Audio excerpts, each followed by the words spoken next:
وأين نخوتكم الإسلامية العربية؟ وأين رجولتكم التي تعيها ذاكرة؟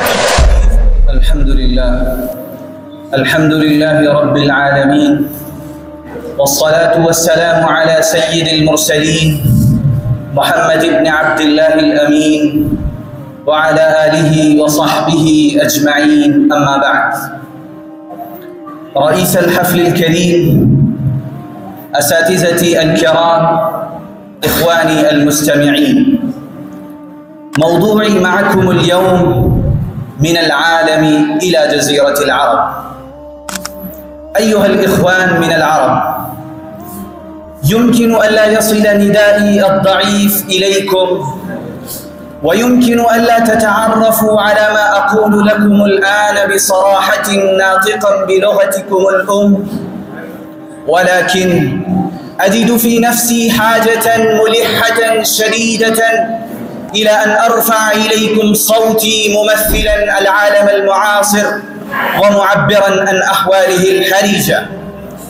أيها الإخوان، لم يكن في وسعي أن أخاطبكم في الدين والشريعة، ولم أكن لأوجهكم إلى الدعوة والقيادة والريادة، وأنتم بل في تعبير أصح كنتم قادة الركب الإسلامي، وكنتم حملة مشعله، وكنتم الذين غيروا مجرى التاريخ ووجهوه إلى صراط مستقيم، وكنتم الذين أتت الخلافة منقادة إليه تجرد أذيالها، أتت الخلافة منقادة إليه تجرد أذيالها، فلم تكن تصلح إلا له ولم يكن يصلح إلا لها.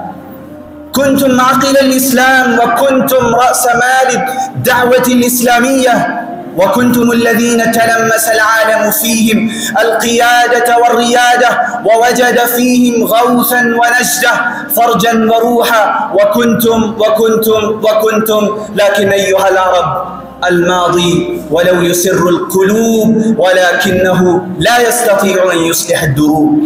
ليس سؤال اليوم عما كنتم عليه، ولكن سؤال اليوم عما أنتم عليه.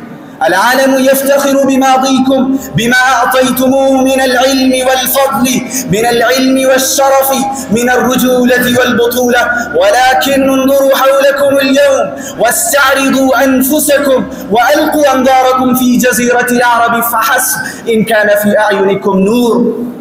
ألا ترون دماء إخوانكم تذهب هدرا؟ ألا تسمعون صيحات الأمهات ترفع زجرا؟ ألا ترون أطفالكم تقتل فجرا؟ ها أهل غزة إخوانكم يبيتون جوعا وخوفا تحت عدوان إسرائيل وعنفها وإبادتها الجمعاء، فأين أنتم منها؟ وأين نخوتكم الإسلامية العربية؟ وأين رجولتكم التي تعيها ذاكرة التاريخ؟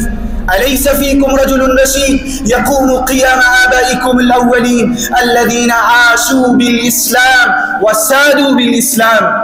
كانت جاهليتكم أحسن إذا كنتم تحمون إخوانكم ولو على الباطل، وها أنتم خذلتم إخوانكم وهم على حق.